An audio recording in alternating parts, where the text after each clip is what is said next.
All right, guys, what is up, man? Welcome back to the channel. Yo boy Ace is back. Let's get it, man. Let's get it. I know it's been a while. You know, like I said, there hasn't been a lot of things I want to make videos on. I could keep making videos on Microsoft shit, Xbox shit, but I don't want to keep like beating the dead horse, bro. I don't want to just make videos on that over and over and over and over again. So I'm not. And you know, I just haven't had anything I want to talk about. So I don't want to push nothing, man. I want to push nothing. Everything's authentic. Everything's genuine. I'm not trying to get views. I'm not like none of that shit. I just want y'all to hear me. So what I want to talk about today is the console wars truly over, right? A lot of people are talking about this job listing that Sony had up. I'll go ahead and I'll put a photo of it somewhere in the video, but some people are talking about a job listing that Sony put, and basically TLDR, on the job listing, Sony put that they want somebody who can push their games into other platforms such as Steam, Nintendo, stuff of that nature. So people are like, is this for live service games?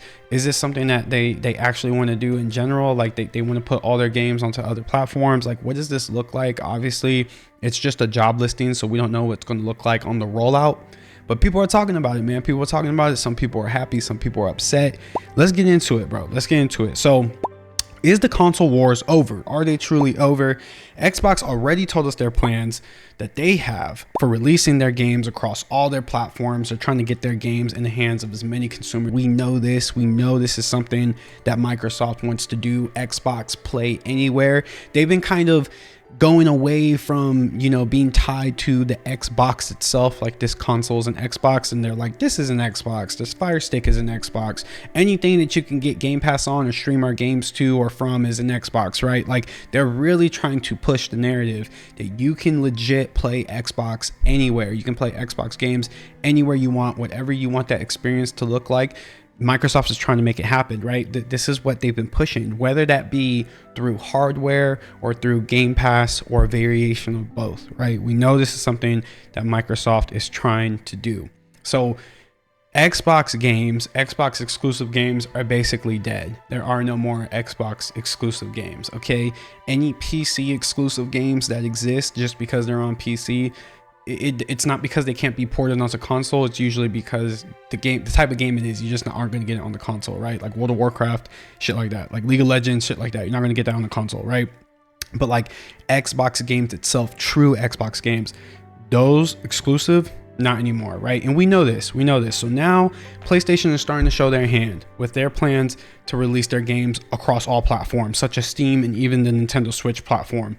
Probably Switch 2, right? Not Switch 1. I don't think Switch 1 would be powerful enough. Nintendo is going to be the only company left with true exclusives, like actual exclusives that you cannot get anywhere unless you try to emulate their games through Yuzu or something like this. And it's going to give them even more power in the gaming market. I mean, Nintendo's been killing it. You can say whatever you want about Nintendo. You can say whatever you want about their anti-consumer practices. Trust me, I'm not the biggest fan of Nintendo at times because of their anti-consumer practices.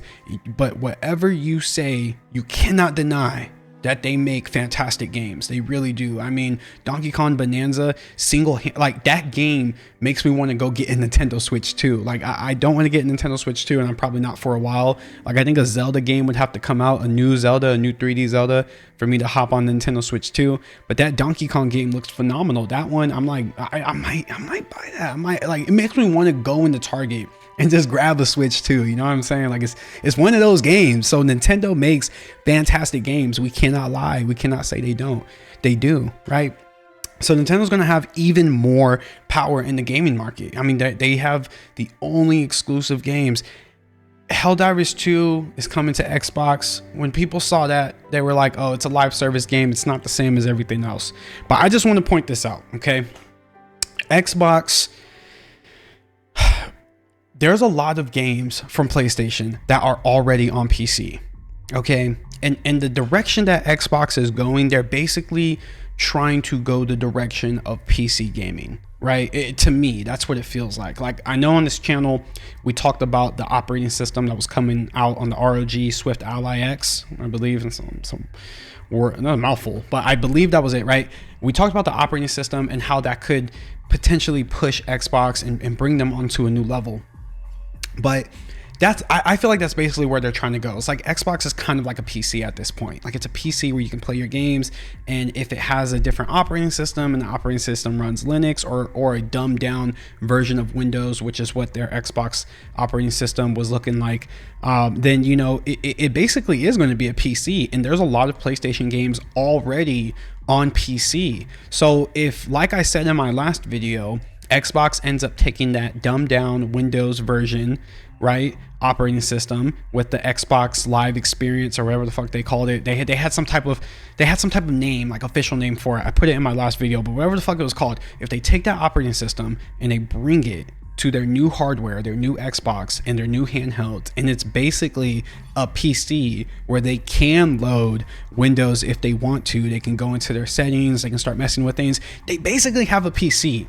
So all of these PC games that or all the PlayStation games that you can play on PC, like God of War, Spider-Man, Ghost of Tsushima, all of these games are already available on the PC. And if Xbox ends up taking that operating system the way I and many other people think that they might take and put it on their hardware, the Xbox players are going to have access to these games anyway. So I don't think it's like a negative thing, or I don't think it's like, I think it's just PlayStation getting ahead of it, because this is probably what's going to happen anyway. I mean, Xbox has no other choice, in my opinion, but to try to go the route of making the Xbox more like PC, giving it more of that PC experience, trying to give the players more freedom. We even heard rumors of them potentially letting you put Steam OS onto your Xbox hardware, which would be insane, because then it's like, if I'm buying all my games on Steam and I'm using Steam OS and I'm just using your hardware, like, where are you getting the cut of the money? Like, how are you going to get paid, right? So just the fact of that even happening, like, obviously Xbox knows the position they're in this gaming market, and they know that they need to pivot. So I think PlayStation's just getting ahead of it. Now, it is weird though, because now the console wars are basically over. Like I said, Nintendo's going to be the only company that has true exclusives.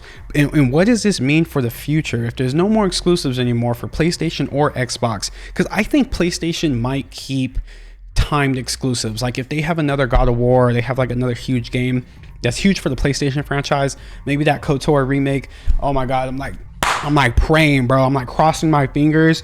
Hopefully the KOTOR remake comes to fruition. If you made it to this point in the video, put that shit in the comments. Put that shit in the comments. We need this KOTOR remake to come to fruition. But if the KOTOR remake did come true and it actually came out, I could see them putting that on the timed gate exclusive, right? Like a year, it's on PlayStation. After a year, we roll it out to PC, Xbox. Now they can buy it for the full price, the 80, the 70, whatever it is, and they can enjoy it. I can see that being the thing. Or they might even have some games where they do stay exclusive to PlayStation, but everything else goes multi-platform. I definitely do see Sony doing something like that, because I don't think they're going to just drop everything day one on multiple platforms. But you never know. You never know. I mean, shit's getting wild right now. Shit's getting crazy.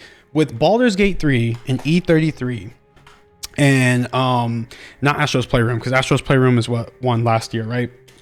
Well, Baldur's Gate 3 and E33, them being smaller studios and them causing so much of an uproar in the gaming community, I really feel like we are in a new era where there are so many games being made, and there are so many people in the gaming industry, in the gaming space, because they see the value, they see the potential, they see the numbers, they see how much it continues to grow, that if you don't make good games at this point moving forward, you're going to get left behind.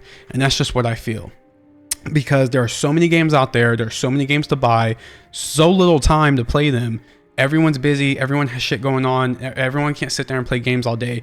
I have a huge backlog. I have an insane backlog. I just beat Persona 5 Royale. That game's been out forever. I just beat it. It's been on my backlog forever. And it's like, and now I'm playing E33 that came out, right? And I'm late as fuck to it. There's a huge backlog of games I have. I know everyone else has backlogs of games that they really want to play that they probably haven't even bought yet. They're probably cheap, $15, $20, because they are so old. They can get them on sale, get all the DLC. It's like, why would you buy these new games that are shitty if you have a backlog of crazy, insane games that you know are good? you know those games are vetted. You've seen the reviews, you've watched the videos, you know this game is a complete experience and it's cheaper. Like, it just doesn't make any sense. So I feel like we're in a new era. We have ushered in a new era of gaming, and people are going to start to drop. I feel like people might start to drop, not the big corporations or the big companies, but we've already seen closures. We've already seen people getting fired. We've already seen all of these things, but it's really coming from major corporations. I feel like people who acquired too many resources that they didn't know what to do with, or maybe there's too much communication that takes too long to make decisions. It takes too long to pivot and decide what they want to create, how they want to create it. But I mean, I don't know. I'm excited. I'm excited to see what happens. And you know, it's exciting. It's exciting. I don't think it's necessarily a bad thing that PlayStation games are going to be coming to Xbox. Like I said, they're already available on PC. And if Xbox goes that PC route, it was going to happen anyway. So that's just how I feel about it. Y'all let me know what you think in the comments. Like, comment, subscribe. If you checked out this video, I appreciate you for checking me out. Please come back, and I will see you later. Have a great day. Peace out.